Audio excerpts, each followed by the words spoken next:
मेरा तो आज एक बहुत इंटरेस्टिंग आज ही सेशन था, बहुत इंटरेस्टिंग था, तो आई एम श्योर मतलब वो काफी हमारा लाइव सेशन सुनते भी हैं, I will not name him of course, ठीक है, बट मतलब I was very impressed with the मतलब one of the very very good profiles, the person discipline कितना जबरदस्त है, कि हाउ एवरीथिंग इज प्लान्ड, मतलब प्रॉपरली कैश फ्लो जिस तरह से मैनेज किया उन्होंने, जो एक्सेल भेजी ना, तो मतलब मैं वैसे ऑलमोस्ट परिमल जब सेशन स्टार्ट होता है तो I spend like half an hour to 45 minutes to look at all the profile.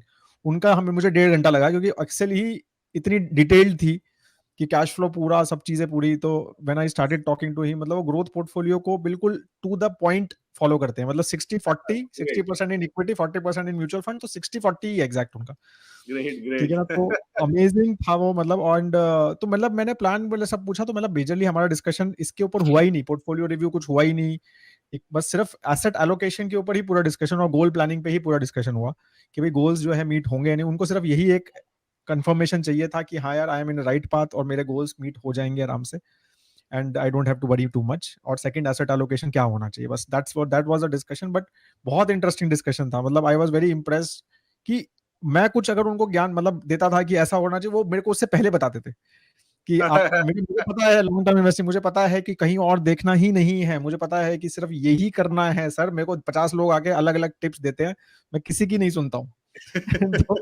तो बहुत ही जबरदस्त वो मेरा मेरा आई आई टोल्ड हिम, मैंने कहा you are like one of a very very few people I have come across जिनका इतना जबरदस्त डिसिप्लिन्ड है विजय इन विजय भाई की इन्वेस्टिंग। तरह, वो हमारे गुजरात के एक इन्वेस्टर है, वो हाँ, हमारे पुणे के सेशन में भी आए थे, बैंगलोर के सेशन में भी आए थे और अहमदाबाद के सेशन में भी आए थे। सेशन में भी आए और उन्होंने थे। यही बोला था कि मुझे बस आई थिंक ये पाथ पे रहना है, आपको सुनने के बाद आई थिंक वो हाँ, हाँ, मतलब सही राह पे चल रहे हैं, इसी का सेटिस्फेक्शन होता है। ओके ठीक है।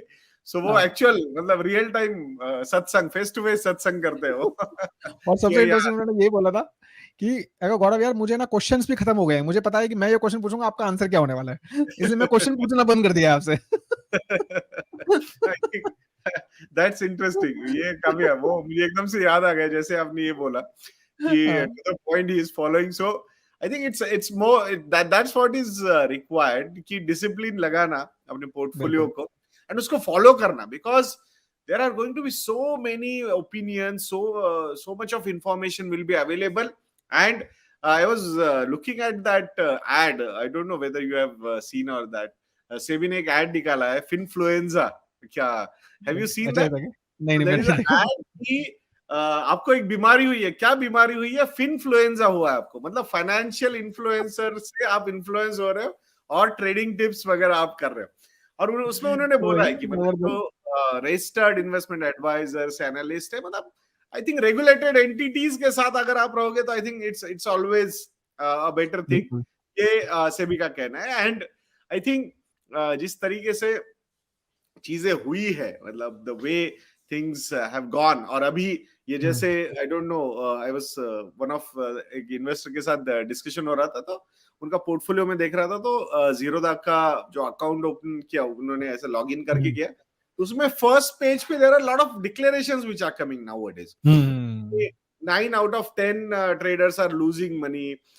फिर उसमें से जो जो पैसा कमा रहे हैं उसमें से 30-50% आप जो भी कमाया है वो कमीशन या मतलब कॉस्ट, ट्रेडिंग कॉस्ट के चक्कर में ही जा रहा है। उसके बाद इन उनका टैक्सेशन वगैरह में पैसा जा रहा है। सो बिल्कुल। नेट नेट से भी ये कहना चाहता है इन दीज डिस्कशंस कि बॉस, अगर आप रिटेल इन्वेस्टर हो, आप एक सिंपल रिटेल इन्वेस्टर हो, नो सुपर, मतलब सुपर ह्यूमंस की बात नहीं हो रही है, नॉर्मल ह्यूमन बीइंग की बात यहाँ पे हो रही है। राइट। तो you should not do that. That's true. The message SEBI is trying to give. So ये पॉइंट्स है, मुझे ऐसा लगता है कि इंडिकेशंस क्लियरली आ रहे हैं। Why SEBI is fighting so much, क्या है मतलब उस पे क्या क्या लॉजिक है ये सब चीजें करने का, या रूल्स एंड रेगुलेशंस लाने का लॉजिक ये है कि रिटेल इन्वेस्टर इसमें ना फंसे। फिर से एक राइट। बार वही सत्संग है तो वही चीज रिपीट करनी चाहिए। Trading is a zero sum game. अगर कोई जीत रहा है, मैं लिटरली ये वर्ड बहुत केयरफुली यूज कर रहा हूं मैं, अगर कोई जीत रहा है उस ट्रेडिंग में, तो किसी को ना किसी को तो हारना ही पड़ेगा। और ये राइट। जो डेटा सामने आ रहा है, 9 out of 10 traders are losing money, ये वही डेटा सजेस्ट कर रहा है कि राइट। बॉस, आप 90% प्रोबेबिलिटी की you are going to lose the money, और बचे हुए जो 10% अगर कुछ जीत रहे हैं, तो उसमें ट्रेडिंग कॉस्ट कितनी ज्यादा है उनकी, उसी में उनका मेजॉरिटी ऑफ द गेन्स जो है वो उसमें जा रहे हैं। तो प्लीज फिर से एक बार रिपीट कर रहे हैं, आई नो कि हमारा सत्संग फॉलो करने वाले में से बहुत कम होंगे, बट राइट ये उस पाथ पे रहना बहुत जरूरी है, अदरवाइज आफ्टर सम टाइम अगर ये पाथ बोरिंग हो जाएगा तो we will start finding some excitement, और एक्साइटमेंट नॉर्मली ट्रेडिंग में काफी नजर आती है। मुझे लगता है कि उसको दूर रखिए, एंड वर्ल्ड कप शुरू हुआ है, I think that is more exciting. I know that कि 2020 देखने के बाद 50 ओवर्स का देखने का मन नहीं करता, बच्चे लास्ट के 20-20 ओवर देख लो यार, but that excitement is better. अब तो वो ड्रीम 11 की भी बात करने का मन नहीं करता, मतलब टिपिकली वो ट्रेडिंग, मतलब वो इस पे, क्योंकि I have heard that even people उसको भी एडिक्ट हो रहे हैं और उसमें भी पैसा लूज हो रहा है लोगों का। सो लेट्स होप दैट कि मतलब उसको अगर एंटरटेनमेंट के एंगल से ही लिमिटेड स्कोप में रखोगे तो I think that is better, otherwise मतलब होपफुली रैशनैलिटी शुड प्रिवेल।